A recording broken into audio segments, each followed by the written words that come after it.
So what's up sa mga kahombre ko dyan? Makagago, what's up man? Na naman nga pala to. At syempre mga kahombre ko, eto na ha.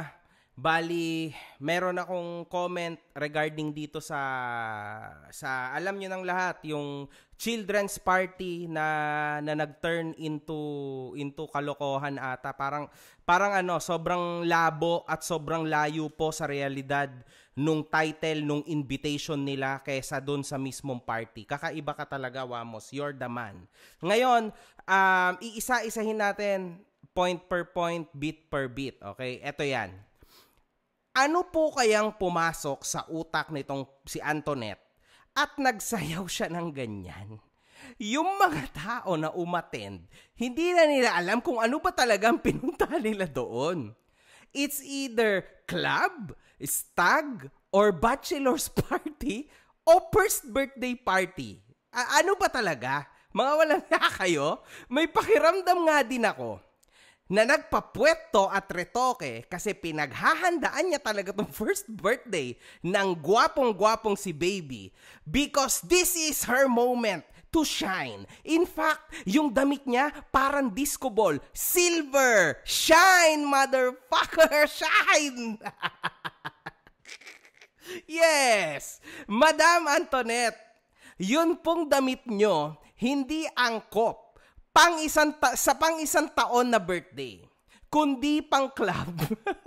Diyos ko Lord, sobrang sikip nga eh. Parang isang kutsaritang cake na lang sabog na yung damit mo, hinayupa ka, Tonet! Ba't mo ginawa yun, Tonet?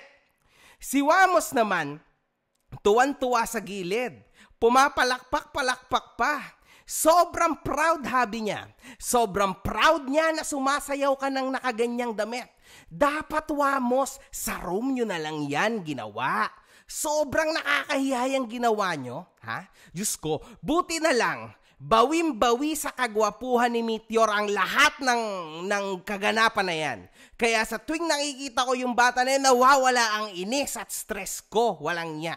Ha? Kasi syempre buti na lang at lumalabas. And alam niyo mga kahombre ko, sa totoo lang, kung makita nyo talaga yung anak nitong sila Wamos tsaka nito si Antoinette, grabe guys, sobrang gwapo talaga, kitang-kita. Kaso lang kasi, itong mga magulang niya, grabe, bakit nyo to ginawa? Diba? Dapat, again, children's party po yung ating title. Ba't naging ganon? Diba? Tapos may nag-viral pa, alam nyo naman, viral na viral ngayon, yung sayaw na sayaw nito si Antoinette. Anyway, sobrang pilit po ng sayaw ni Antoinette. Tulad ng nakita nating lahat. Muntik pa pong bumitaw yung upuan tas lumindol yung stage. Alam niyo yun? Literal na water. Water, inom na ng water yung mga bisita nyo. Ha? Kasi grabe, sa sobrang kaba nila na may mangyaring something sa'yo, Tonet. Diba? Sa ginawa mong sayaw, Diyos ko, parang Antoinette's birthday yung kinalabasan ng party. Parang gigil na gigil ka mag-celebrate. Dapat ikaw na lang nag-celebrate, Antoinette. Dapat ikaw na lang. Ano ka ba? Kung talagang sasayawan mo ng ganun yung anak mo, di ba? Wag na. Ikaw na lang sa sarili mo. Pa-birthday mo yon sa sarili mo. Di ba? Grabe ka naman. Akala naming lahat, Cocomelon ang team. Siyempre, puja, children's party. Dapat talaga ganon. Cocomelon, di ba? Dapat mga ganon. May mga palaro, again, clowns and everything. Pero hindi, walang niya. Literal na Cocomelon mo yung sinangkalan mo doon. Ha? Salamat, Doc Yapi, ha? Ay, nako, Diyos ko. Diyos ko, Antoinette. Ano ba yan? Grabe. Mga kaibigan ko itong mga ito, mga kahombre ko. Yan naman talagang totoo. Yang Wamos na yan, at yang Antoinette na yan, mga kaibigan ko talaga yan. Putang ina, kaibigan ko talaga yan. Kaso kailangan ko talaga silang real talkin.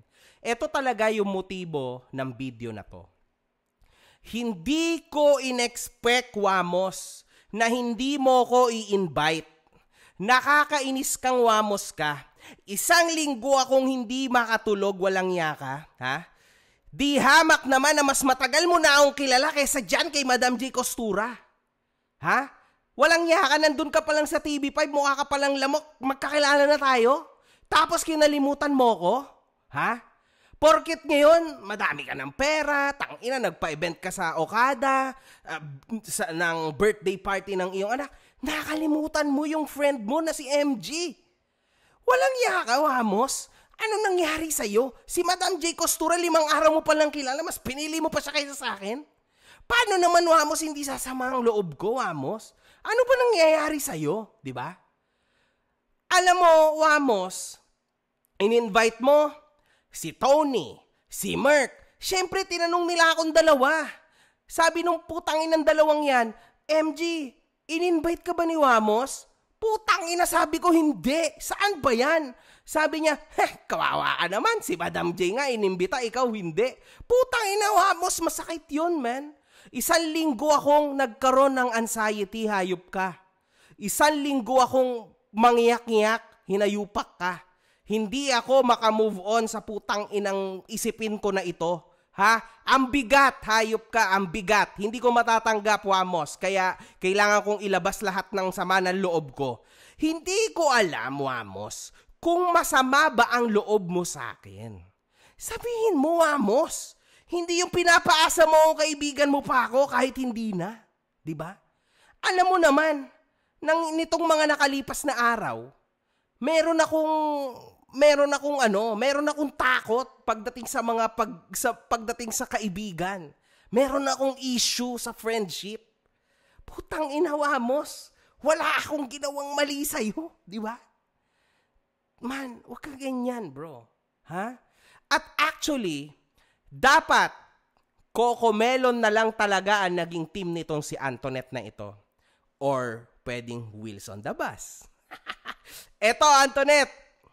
Meron akong handog na kanta sa'yo. Sayawin mo to, ha? I hope this goes out viral. Excited ako dito, man. In 3, 2, 1. One love, good fucking vibes. Enjoy, mga kahombre ko.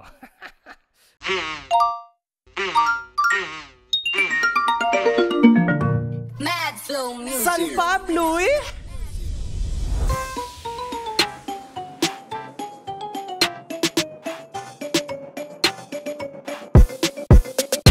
Yung puwet ni Tonet sumobrang round, sumobrang round, sumobrang round. Yung puwet ni Tonet sumobrang round, lumindol yung stage. Bakit ba ganun ang dance mo? Bigat na bigat mo sa mata ko. Hirap na hirap yung stage sa'yo. Munti ko malunok yung dila ko. Kala ko nga ay kids party, yung pala ay stag party. Mukha ka pong disco ball party. Pangit version niya ni Tony. Pumapalakpak pa si Habi. Bilisan mo na baba ka na wifey. Anything but never sexy. Ayaw na sayo balik ka ng hobby. Nakuha mo inis nila Tonet. Lindol galing dyan sa iyong puwet. Kung sumubsob tsak punit damit. Dot yaps na pasobra puwet ni Antoinette.